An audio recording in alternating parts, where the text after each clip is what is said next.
We're about ready to start. Welcome to the TV Happy Math Hour, weekly interactive math reviews for Math 1314 and Math 1324. Today's sessions are going to be presented by Ms. Yvette Chuca, Mr. Ruben Carrizales, and Mr. Albert Isasi. Our session will be starting soon. The session will be recorded so that you may come back later if you need to, or others who may have missed today's events will be able to come and watch it as well. So now at this time, please mute your mics for the best sound experience. Otherwise, feedback could interfere with the information that we will be sharing today. Thank you. And without further ado, let me go ahead and pass it to the presenters. But first, let me go ahead and share the screen, the link for the Math 1324 room for those who have to move to that room over there. Okay. And everyone's link, there's the 1324 room. If any those who are going to jump over there. And the ones who are going to stay in the Math 1314, let me go ahead and jump it over to Mr. Carrizales and Ms. Chuca so they can take over for us. So welcome everyone. The first thing that I do want to mention before I start, I do want to apologize. We have it on today's schedule that we were going to review logs, but since we know that most of you have already taken your exam for the logs, we wanted to move forward and get you ready for the new work that's coming up this week and for your next exam. So today we will be covering linear and nonlinear systems of equations. Okay, so please feel free to put on the chat any questions that you may have. We can help you. Okay, thank you again for joining us. So let's go ahead and get started. And I want to start with this example. Okay, and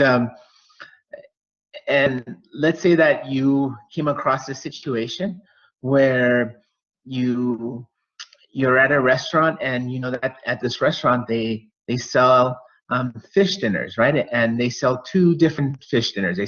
They sell a small fish dinner for $5.99 and a large fish dinner for $8.99. Okay, so they take the receipt of a one day's orders, and they found out that they had 134 total orders for these fish plates or dinners, and the total amount that was collected, or our revenue, was $1,024.66. Now, question to you would be, how many small fish dinners and how many large fish dinners were ordered? Now, this problem, when you read it, you might think, oh, how do I solve this? Or this might be a little complicated to solve, but I want you to think about it, and we will solve this at the end of our session. Okay, but I wanted to start with this just to get you thinking on why linear systems are very important and awesome to work with, because they will help us on situations like this. Okay, so let's get started. Linear systems. Now, first of all, let me demonstrate this equation. Ax plus by is equal to h. Now, if I were to graph this equation, the graph of this would be a straight line, and hopefully all of you can see it. One way that I can tell that this is a line is by looking at the x value, right, or the exponent of my x value here. You see my exponent? We don't write it, but we know that there's a 1 here. Okay, so that is telling us that this equation will cross my x-axis at least one time. So again, it's indicating to me that I'm dealing with a line, or and particularly a straight line. Okay, so when we're looking at systems of equations, then we're going to be looking at several lines at the same time. Okay, so if we were given this equation, ax plus by is equal to h, and cx plus dy is equal to k, I can see that both of these are equations of lines, again, by looking at the exponent that the x has. Because there's a 1, I I automatically know that I'm looking at lines. And if I were to graph these lines, okay, and these lines would happen to intersect, then that means that intersection where these two lines meet means that I have a ordered pair that is shared by both lines, that it's both shared by the first line and the second line. This point that is shared by both of these lines is called our solution. It's a ordered pair that is true for both equations. That if I would plot this value for x and y for both equations, I would get a valid equation on both. Okay. Now the solution set happens to be precisely that. That the solution set is again valid for both of my equations. Now, in this session, I am going to show you how to solve for these solution sets. Okay, and there's several methods of doing this. And the first method that we want to look at is by graphing. Okay, so let's take a look at this example. Okay, so if I want to find the solution set of these two equations, the first thing again that I'm going to notice is that they are giving me two lines. Again, they are in the form of ax plus by is equal to some constant term, right? So on my first line, I have 3x plus 5y is equal to -9. And my second line is x plus 4y is equal to -10, okay? So let's go ahead and graph these. Now, right now, I'm going to graph them algebraically, okay? So the one method that I can use is by using the intercept method. So the intercept method means that if I wanted to solve for where it crosses the y-axis, I'm going to set x equal to 0. So when I set x equal to 0 for the first equation, okay, 3 times 0 is 0, leaving me with just 5y is equal to -9. And then I'm going to divide both sides by 5. So y is equal to this -9/5. Okay. If I plug in 0 for the second equation, okay, if I plug it in for my y-axis, okay, 4 times 0 is 0. This is going to give me, sorry, excuse me. I'm looking at the first equation. If I plug in 0 for the first equation, 5 times 0 is 0, leaving me with 3x is equal to -9. Divide both sides by 3. This is going to give me y is equal to the -5. Okay. Now, if we were to plot these points for this equation, oh, and before I plot, another way that I like to find or graph lines algebraically is to convert my equation into slope-intercept form. And I wanted to do this just so we can also review what we've already learned. Okay, so they gave me this equation in what's called standard form or general form, and I converted it into slope-intercept form. And if you see by the intercept method, I could see that just by looking at this equation that is in slope-intercept form, I can see the y-intercept. The y-intercept here is -9/5. And I can use my slope, the rise over run, to graph my line, right? So again, you need 2 points to graph a line. So one of the points would be the -9/5, and then I can use my rise over run to graph another point. But graphically, again, this is what we would see, right? We see this blue line is represented by this first equation. I have this line, okay? So I'm going to do the same thing for the second equation. So again, for me, I like to convert it into slope-intercept form. That means solving for y. So x plus 4y equals -10 in slope-intercept form is y is equal to -1/4 x minus 10/4. Okay, again, the -10/4 is my y-intercept, but I can see it here algebraically. If I set x equals to 0 for my second equation, I have 0 plus 4y is just going to give me the 4y is equal to -10. divide both sides by 4, and it's going to give me a negative 10 fourths. Now, I didn't simplify my fraction here when I converted to slope-intercept form because I wanted you to see where I got the 4. But you always want to simplify your fractions, okay? So the negative 10 over 4 will simplify to negative 5 halves, okay? And then if I set y equal to 0, again, 4 times 0, that's 0, is going to give me x is equal to negative 10. So again, I have 2 points. I'm using the intercept method, and I would plot those points on a graph, okay? And again, I plotted this line in red, okay? Now, if I would to graph both lines on the same coordinate system, in the same x and y axis, okay, I would have this, okay? These are my blue line and my red line. So you see that these two lines graphically, I can see that I have a solution because they intersect. And the point of intersection is what's called our solution set. That this point that I can estimate to be 2, negative 3 is shared by both of these points. And if I would put this x value 2 for the first equation and the negative 3 for the y value in the first equation, I'm going to get a true solution. Also, if I put the 2 for the x value on the second equation and negative 3 for the y for the second equation, again, I am going to get back a true solution. And you always want to check this too. That when you find a solution set, that you check your work to make sure that the point that you're looking at is correct. Any questions?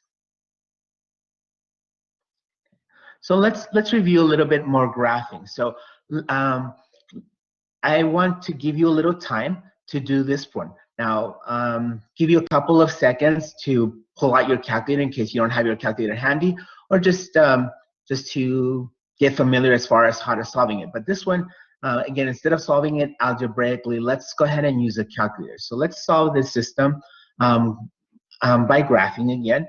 2x plus 3y, 2x plus 3 is equal to y, and x plus 2y is equal to negative 4. Okay? So I'll give you a couple of seconds just to maybe write it down, or if you want to do it the intercept method, go ahead.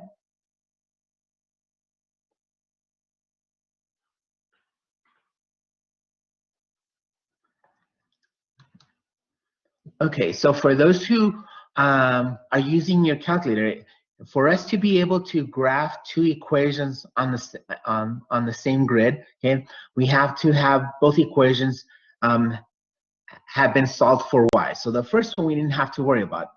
It's already solved for y. We have 2x plus 3 is equal to y. But for the second one, if we want to graph it on our same plane, we would need to also solve for y on this one. So again, we would subtract x on both sides, divide by 2 on both sides, and you're going to obtain this equation, right? Y is equal to negative 0.5x minus 2. Okay? Now, when I graph it, okay, this would be like a snapshot of what my calculator screen would seem like. And I can trace my lines to find where these two lines intersect. And according to my calculator, this is telling me that at negative 2 for the x value and negative 1 for the y value is where these two lines intersect. Okay? So when we are solving for linear systems, the lines where they intersect is, again, called our solution set. This is the point that is shared by both lines that would give us a valid equation. Okay? Now, when we are graphing is a great way to find if we have a solution, if we don't have a solution, or if we have more than one solution. So that's what we like to use the graphical approach for. The graphical approach is an easy way for us to put in on our calculator and find out how many solutions we have. Now, on this particular example, as you see, because we're dealing with lines, okay, we're only going to have exactly one solution if they do intersect. Okay, this would be our unique solution. Now, we could also have a no solution or more than one solution. Okay, so a graphing method is a great way to give us a little insight as far as our solution set. So let's look at an example of when we would have a no solution. So if we were to have a no solution, what that means is we would have two lines that are parallel. These two lines, if two lines are parallel, that means they are never going to intersect. They're never going to cross each other. So because they never intersect or they'll never cross each other, the answer would be no solution. So whenever you are you graph two linear equations and you see that they are parallel, then your answer would be no solution. Okay. Another thing that we can also notice, if we would graph two equations, sometimes the equations can be given in different formats. And it isn't until you graph it that you find out that it's basically those two different equations is basically referring to the same line. Okay, so and that's why I put it here, like they're like one on top of each other, or basically it's the same line. So you can have situations where two different equations are graphing the same line. When this happens, this is considered to have an infinite number of solutions, okay? But it's because we're talking about the same line. And when we deal with this algebraically, I'm going to show you when this situation will occur, okay? All right. So I don't know if you all have been noticing, but when we're doing graphing, and especially if you were doing it by hand and algebraically, if we have a lot of fractions, it's going to be hard to tell where the two lines intersect, especially if they're not whole numbers, so they're between spaces and intersections. It would be very, very hard for us to get exact value if we were doing it by hand. Of course, if we have a calculator, we can probably trace it. But we have a 100% way method to do it algebraically to get our answers, okay, of linear systems, or to find out when we have a unique solution, okay? And this method is called the substitution method. Now, I love the names that math sometimes gives to our methods because they're so intuitive, you know, just the way the word sounds. Substitution method, you're gonna do precisely that. You're going to substitute in order to solve, okay? So let's start off with this example, okay? Now, also, before I continue, the method for substitution works extremely well when x and y are just single values or negative values, okay? And I'll explain as we go on and show you, okay? So let's do this example. Okay, let's solve for this linear system, which my first equation is 2x plus 3 equals y, and my second is x plus 2y equals negative 4. Okay, so I am going to apply the substitution method, and the substitution method works this way. Okay, since on my first equation it's already solved for y, then what I'm going to do is I am going to replace what this y value is, 2x plus 3, and I'm going to substitute it, thank you, Yvette, into the second equation. I'm going to substitute it where this y is, okay? So let's go ahead and do that. So as you see, my second equation was x plus 2y equals negative 4, and I replaced my y by 2x plus 3. Now I am going to solve my equation. So I need to multiply this 2 to everything in the parentheses, okay? So this is going to give me x plus 4x plus 6 equals negative 4, okay? Now I'm going to combine my like terms, and I have 5x plus 6 equals negative 4. So I want to solve for x. So then I'm going to subtract 6 on both sides, and that's going to give me minus 4 minus 6 is a minus 10. So 5x is equal to minus 10. So my last step to solve for x is I'm going to divide by 5 on both sides. So when I divide by 5 on both sides, I'm going to get x is equal to negative 2. Okay? So I have one of the values of my solution set. X is equal to -2. So I need the Y now.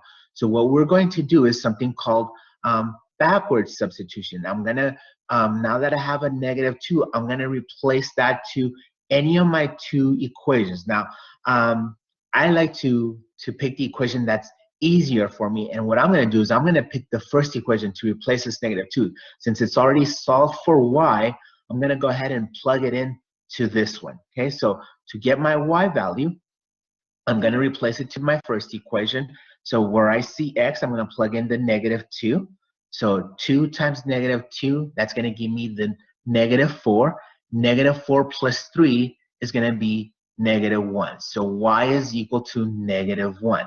So my solution set is -2, 1. But again, as I mentioned to you in the beginning, we want to make sure that we did our math right. So we want to check our answers, okay, for practice purposes. So what I want to do is let's check it with the second equation to see if they gives me a valid equation or a true equation. So when I plug in this -2, -1 to my second equation, again, my -2 is my X value, my -1 is my Y value. Okay, so I have 2 times a -2 is going to give me the -4. So the -4 plus 3 is a -1, and Y is equal to -1, or the way I did it here with everything was in the same equation, okay, they match, right? -4 is equal to -4, okay? So our solution set is -2, -1, okay? So this is it's called the substitution method. Okay, any questions? All right, so these are the steps. Again, I wanted to write these steps to show you what I did. And I like always to give an example first before I give you the steps, because sometimes when we see it visually first and then read it second, the words make more sense for us, okay? So when you're using the substitution method, you want to solve for X or Y, doesn't matter which one, on one of the equations. Again, you're going to substitute that answer into the other equation, and you're going to solve for the single variable. Once you have one of the variables, then you can replace it to either the other two equations to get your second variable. Okay, so these are the instructions to doing the substitution method. So let's do another example. Okay, let's solve this system using substitution. And again, I'm going to give you all a couple of seconds just to write it down and get started with the process, and then we'll share answers.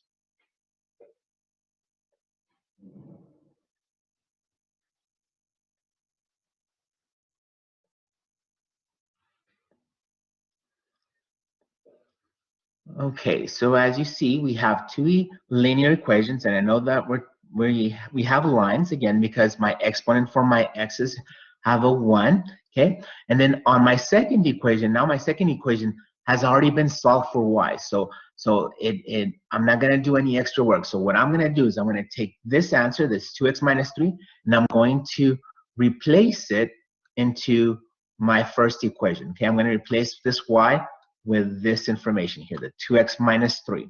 Okay. All right. So when I do that, okay, I have 3x minus 2 times 2x minus 3 is equal to 7. Okay. I'm going to distribute the -2 to my parentheses here. So -2 times 2x gives me the -4x. The -2 times the -3 gives me a +6. Okay. I will combine my like terms. Have 3x minus 4x is going to give me a -x. And to move the 6 to the other side, I'm going to subtract 6 on both sides, right? So 7 minus 6 gives me the 1. Now, I want to solve for x, so I want to get rid of this negative. So you can either multiply by a -1 or divide by -1, however you want to see it. I like to just multiply by a -1 on both sides, okay? And when I do that, okay, the negative times the negative gives me the +x, and the -1 times the +1 gives me the -1. So I got one of my values for my solution, x equals -1. To get my y value, what I'm going to do is, again, I'm gonna choose the easy equation to get my y value, and I'm gonna choose the second one, right? Because it's already solved for y. So everywhere I see x, I'm gonna plug in this -1. So we have y is equal to 2 times the -1 minus 3. So 2 times -1 is -2, and -2 with a -3 is gonna give me the -5. So, oops. Go back. Oop, one too many. So my solution set for this problem is -1 and -5. Okay, using my substitution method. Any questions? Okay, so let's move forward. So when we are dealing, now we want to deal with nonlinear systems. And what is a nonlinear system? Well, a nonlinear system could be dealing with things that are not lines. Like this example, okay? On this example here, I'm looking at a system where I have a quadratic equation, y is equal to x squared minus x minus 1, and I do have a linear equation, a line, right? X minus 1. If you see here, okay, when we're dealing with nonlinear systems, this is the case where we may have more than one answer, okay? So if you see on this one where I'm dealing with a quadratic and a line, I have two answers. I have two solutions. I have a where the graphs are intersecting. I'm intersecting at 0, -1, and I'm intersecting at 2, 1. I have two solutions for this. And again, because we are dealing with nonlinear systems, okay? This other problem, or this other graph, is to show you when we have a no solution on a nonlinear system, where the two graphs will not intersect at all. I have a quadratic, again, a parabola, and it's pointing downward, and I have a line, but these two graphs are never intersecting. So when you have two equations that don't intersect, then that means they don't share any values, so hence we have a no solution. Now, on these two examples, you know, one of them was a line, but when you do your homework and in your class, you may have two equations that are not lines at all. You could be dealing with two parabolas, okay, or other shapes, which is my example that I'm about to give you now, okay? So let's look and solve this system of equations. So the first thing that I hope you notice is on equation 1, I still have a line, right? And I can see that again because we have an exponent of 1 for the x, okay? So this is telling me that I do have a line. But can anybody tell me what type of graph this will produce? I have a exponent of 2 both for my x and for my y.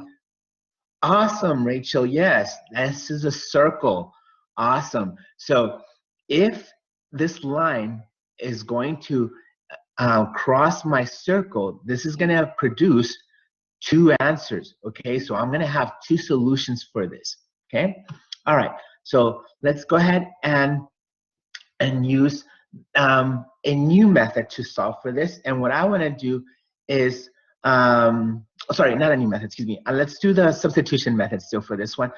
The first thing that I want to do, though, from equation 1, because I don't want to deal with the fractions, I'm going to get rid of it, okay? Or I'm going to get rid of that fraction. And then, because I'm going to do the substitution method, I'm going to solve for x next, okay? So what I did for before I got started is I got equation 1, and since I have a denominator or a fraction that has a denominator of 2, in order for me to get rid of that 2, I'm going to multiply my whole equation by 2.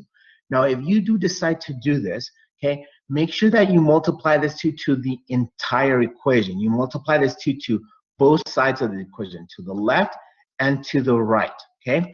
So when I do this, when I multiply 2 times -1/2 over 2, well, the 2's, again, 2 divided by 2 becomes 1, or you can say that they cancel. That's what most students say, right? But then again, I'm going to multiply this 2 throughout. So when I do that, this gives me a -x, plus 2y equals to a negative 10. I multiplied this 2 to the whole equation. That's why I also put my parentheses, encapsulating all of my equation.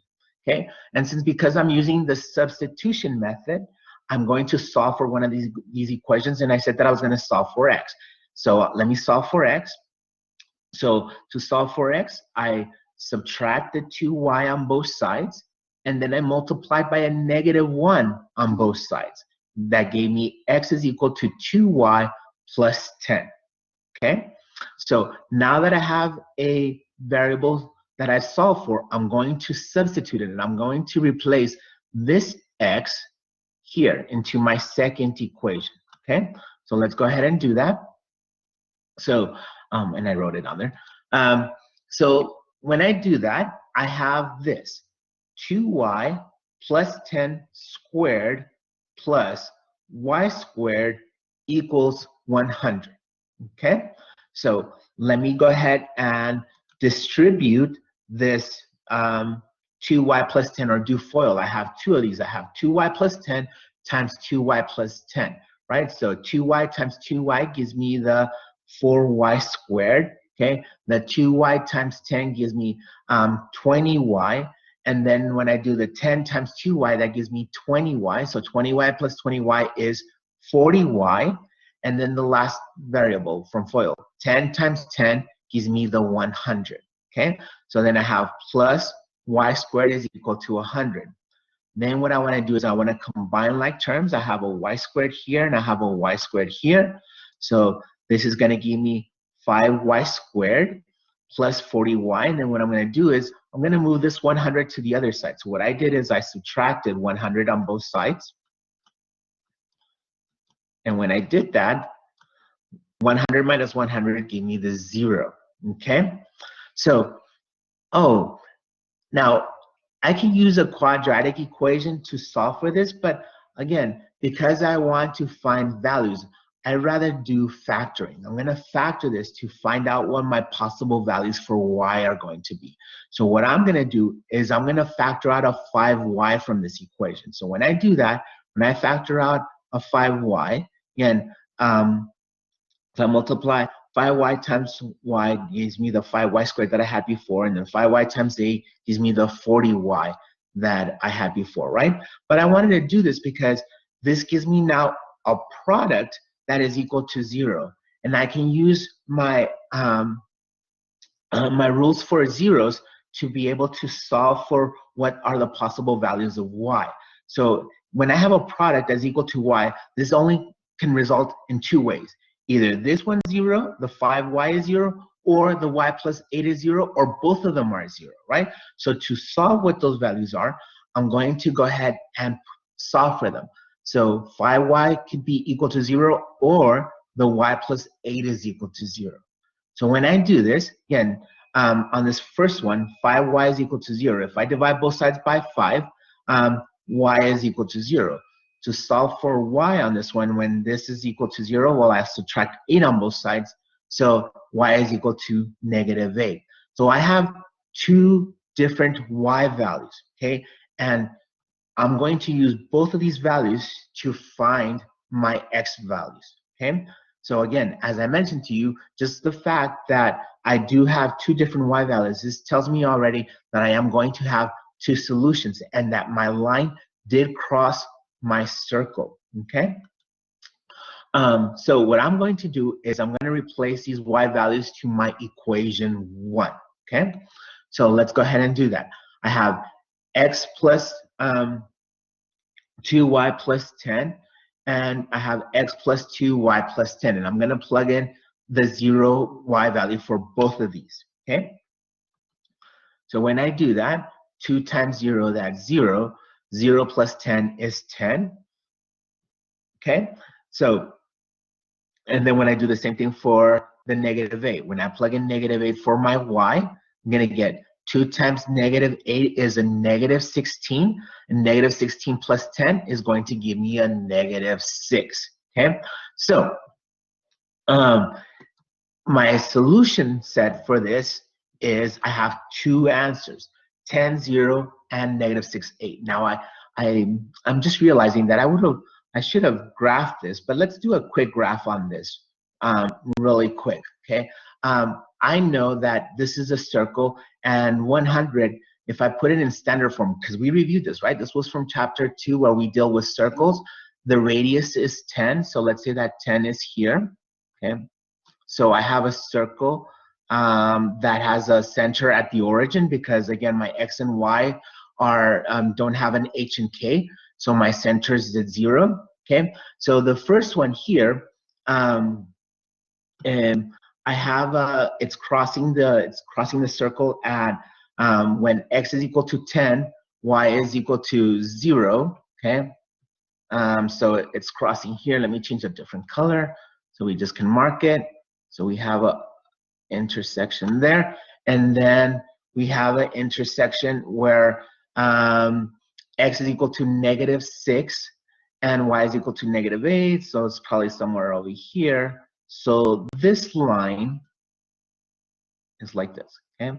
And again, if we were to graph both of these in our calculator, we would see that we had two solutions. We had a solution right here and a solution over here. It gave us two solutions, but what we did is algebraically, which is what we want to study. Any questions? All right, so let's keep on going. All right, so this was called the substitution method. Now there is another way also to solve linear systems, and this method is called the elimination method. Now, again, this name is very intuitive, okay? To do the elimination method, what you're going to do is you're going to eliminate one of the variables. You want to eliminate one of the variables on both of the equations so you can have only one and solve for that one, and then again, we will do backward substitution again to get our missing equation. So let's see it in action, okay? Let's go ahead and look at this example doing the elimination. And again, and most books call it the elimination by addition because, again, you're going to be adding the two equations together to eliminate one of the variables. So on this particular one, okay, if we see here, if I wanted to get rid of my x's, okay, what I want to do is I want to multiply a number to my first equation that's going to give me the same value for the x position of the second equation together. So the first thing that I see on this one, there's no number that I can multiply to 2 that will give me -5. Both of these are prime numbers. So then what I have to do, and you can multiply any numbers that you want to cancel these out, but you also want to be nice to yourself. You want to do small multiplications, or you want to have the least factor that will give you the same number for both. That way your math is not that complicated. So what I see here, that the least common multiple between 2 and -5 would be 10, right? So what I'm going to do is I'm going to multiply a +5 for my first equation, and I'm going to multiply a +2 to my second equation. And when I do that, when I multiply 5 times 2, that gives me 10x. And when I multiply 2 times -5, that's going to give me my -10x. So when I do this, as you can see here, okay, the first equation, again, you're going to multiply this value to your whole equation, okay? So we have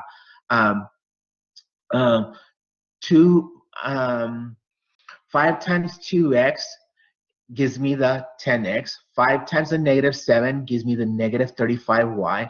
The 5 times 3 is going to give me the 15. Same thing with the 2. I'm going to multiply that 2 to the whole equation. 2 times the -5x is going to give me the -10x. 2 times the 3y is going to give me the 6y. And the 2 times 7 gives me the 14. So if you see here, this is what we wanted. We wanted to have the same x value for both. So this is the first step for getting or doing the elimination method. Now, you could have picked the y's, but again, I'm picking the x. You can pick whichever you want.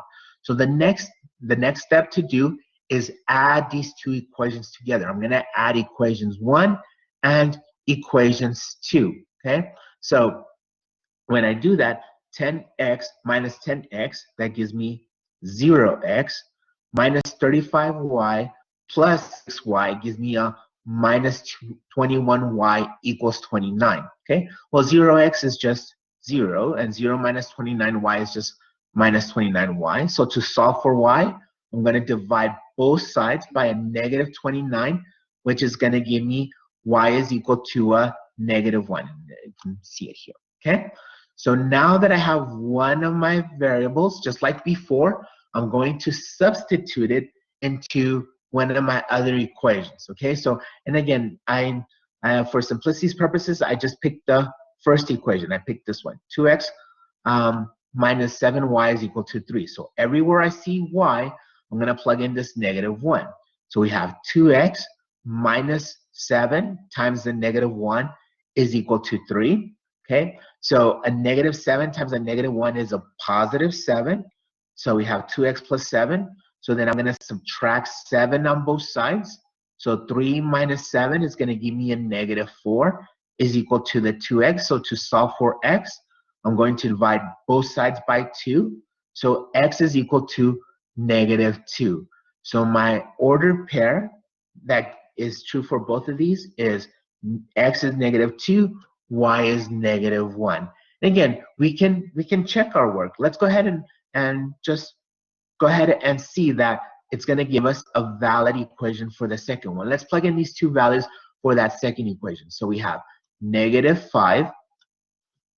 Okay, my x is a negative 2 plus 3 times,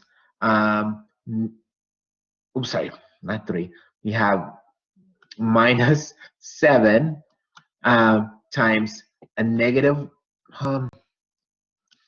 sorry guys, I keep looking at the one that was circled. So let me do again, negative 5, negative 2 plus 3 times negative 1 equals 7. Okay, so all this side has to equal 7 for this to be valid. Okay, so a negative 5 times a negative 2, that's a positive 10, plus a 3 times a negative 1 is a negative 3. I'm going to put a parentheses, equals 7. Okay, so a positive with a negative is a negative. So 10 minus 3 is 7. Voila, yay, happy face, right? It matches. Okay, so this is true. This solution ordered pair is valid for both of these equations, and what we did was the elimination method.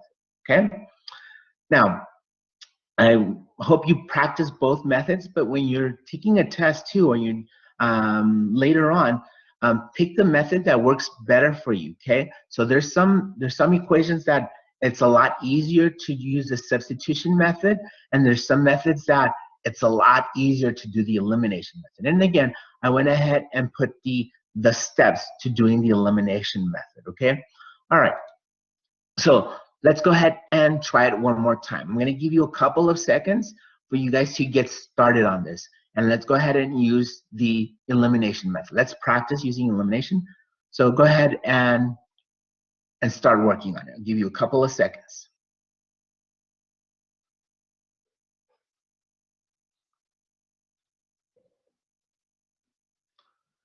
Okay, so if I'm doing the elimination method, again, what I want to do is I want to eliminate one of the variables. And what I see is here, I have, if I'm looking at the x's, I see that 2 is a multiple of 4. So in this way, I'm going to just multiply one of the equations. Instead of multiplying 2 like I did the other one, I'm only going to have to multiply. And again, we're solving these linear systems to see where they intersect. So when I do this, when I multiply 2 to the first equation, this gives me 2 times 2x is going to give me a 4x. 2 times a negative 5 gives me a negative 10y.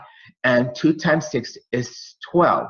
So when I add these two equations together, I have 4x minus 4x is 0, minus 10y plus 10y is 0. Then I have 12 minus 1 is equal to 11. Oh my God, this is not true. And this can happen. But this signifies when you have something like this, when you have an equation that is not a valid equation, what this means is that we have an inconsistent system. What this is telling us is that these two equations are not intersecting. They don't cross each other. Okay, so that what that means is that we have a no solution. Okay, then that's what you will write on your homework, that these two equations have no solution. Okay, because they're not intersecting. And yes, these two lines are parallel. Excellent. Okay, now, so again, let's review some of these basic terms again. A consistent linear system is going to be a system that has one or more solutions. Okay, if they do cross, okay, if they do intersect, we are going to have a unique solution. Okay, if we have an inconsistent system, okay, that means that these two equations, if we're talking about lines, are going to be parallel lines, or if these two graphs are not going to intersect. Okay, so let's look at this example. Determine if this system is a consistent, independent, or dependent, or inconsistent. Okay, so let's go ahead and do this one. Okay, so if we solve this equation, what I want to do is, again, because they're telling me just to indicate or determine if this is a consistent system, if these two graphs are going to intersect at a certain point, what I want to do is, let me look to, let's convert these equations into slope-intercept form. So when I do my first one, 2x minus 5y is equal to 6. So to solve it into slope-intercept form, again, I'm going to solve for y. So the first thing that I would do is that I would move the values to all the values to the right and solve for y. Yes, so on this first equation, I have 2x over 5 minus 6 over 5 is equal to y. Again, my slope, again, for reviewing purposes, my slope is 2/5, and my y-intercept is negative 6/5. Okay, let's do the same thing for the second equation. Let me represent this equation in slope-intercept form. Okay, so when I do this, okay, I have y is equal to 2/5 x minus 1 over 10. Can anybody notice something particular about this two equations?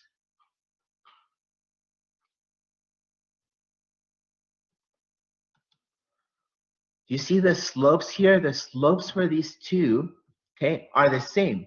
The slope for the first equation is 2/5. The slope for the second equation is 2/5. They have the same slope, but they have what? They have different intercepts.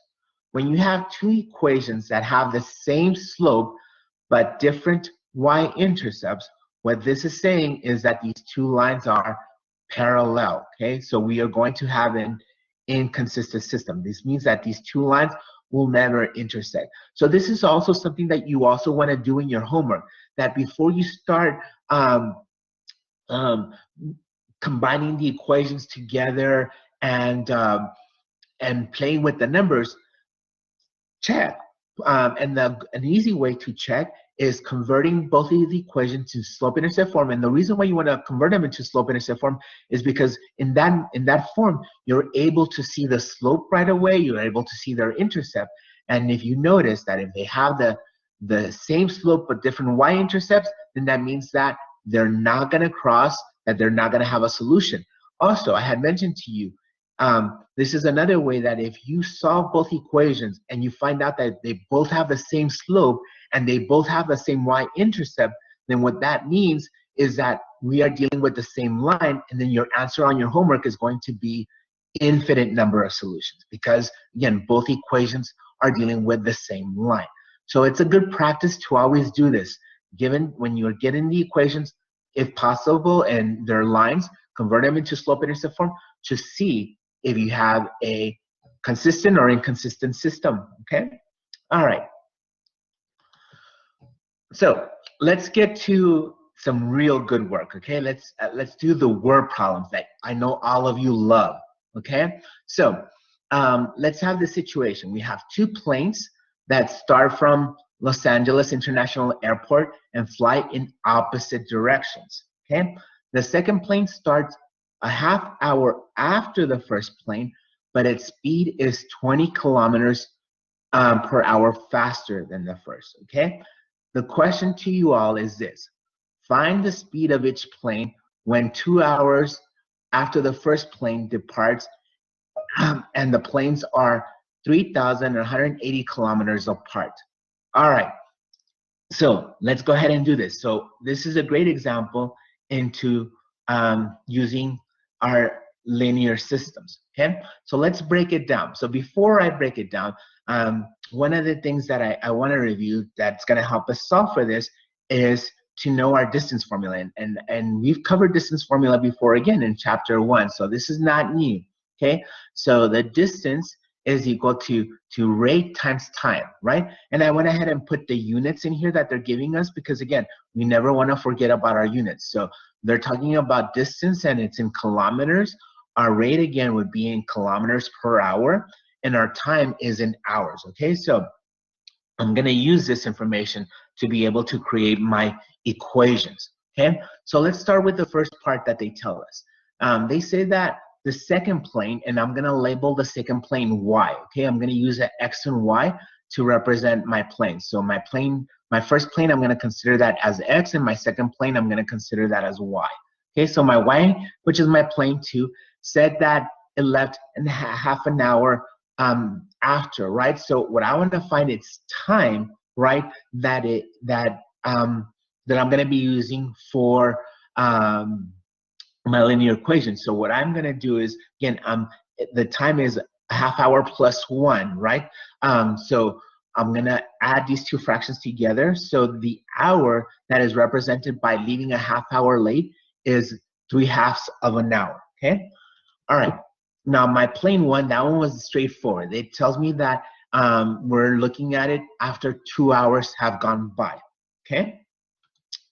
They also tell me that the speed of the second plane, okay, was 2 hours, and that we want to find out when they're 3,180 kilometers apart, okay? So I'm going to be using, again, my formula for distance to solve for this, okay? So the first one, to get my distance from my first plane, again, distance is the rate times time, which I don't know the rate, so I'm leaving it as x because it's for my first plane. My first plane is after 2 hours.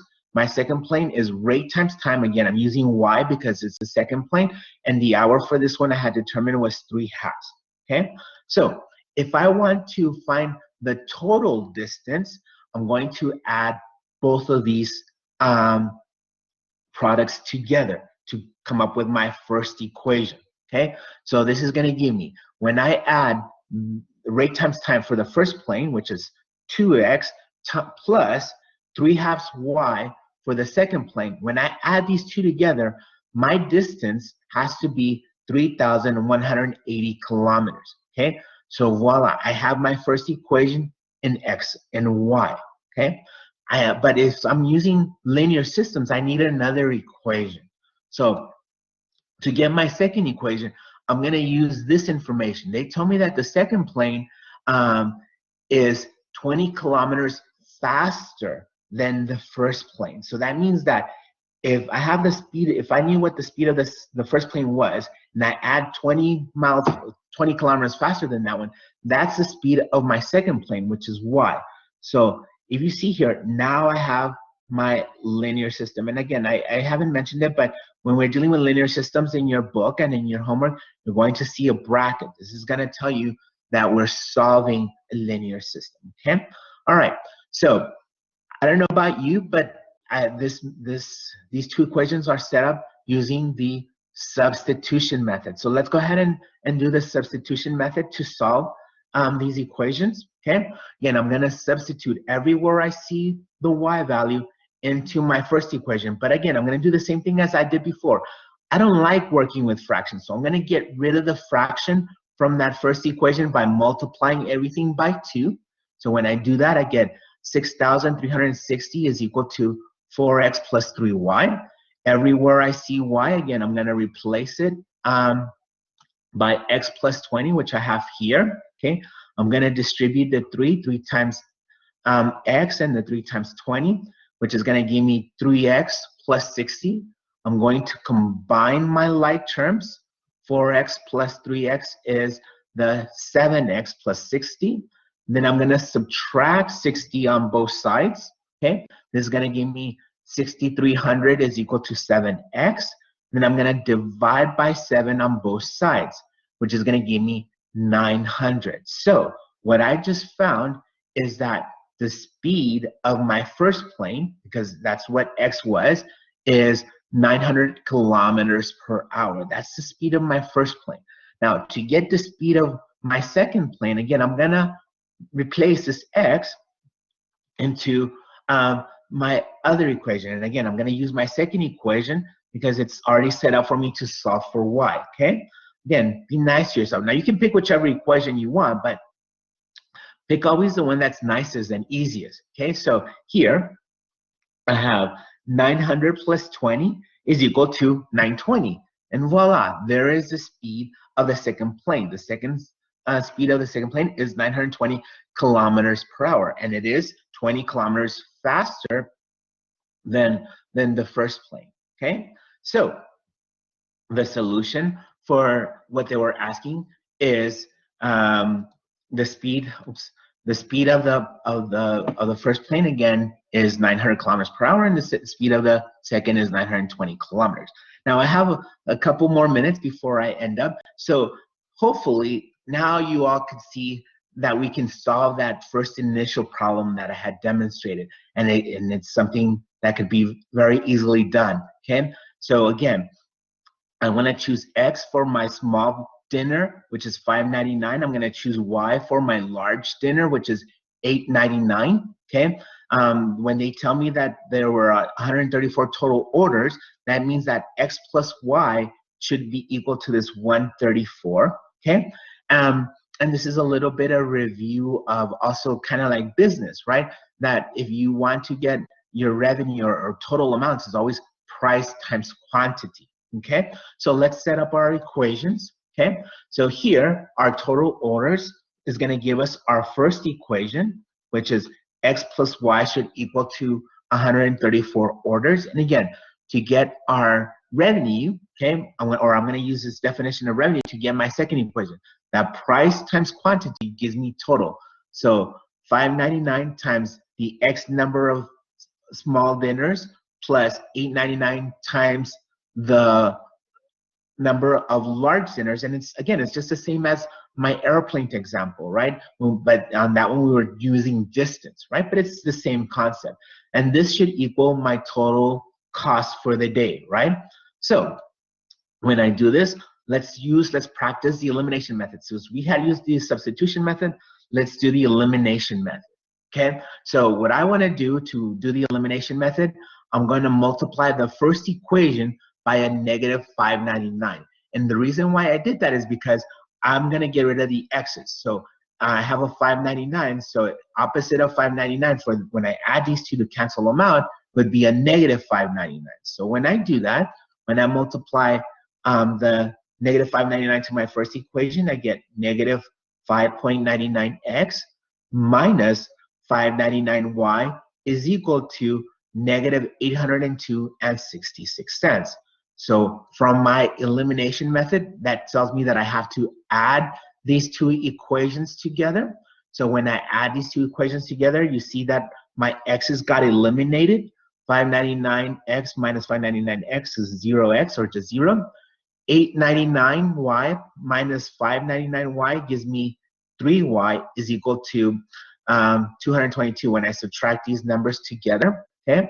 To solve for y, I'm going to divide by 3 on both sides, and that's going to give me y is equal to 74, which I found how many large dinners were sold that day. There were 74. So to get how many small dinners were sold, I just replaced that y to the first equation. Again, the x plus 74 is equal to 34. Subtract 74 on both sides, so this tells me that x is equal to 60. So I did it.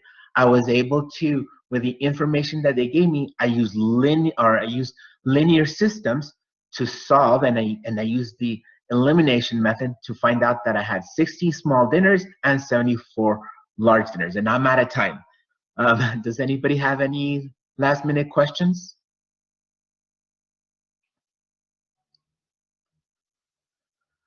All right, thank you. So if you see on the chats, there are the links for you to get for your attendance. Also, if you have any further questions, we have tutors. If you want to stay and go over any of these materials, please visit with them.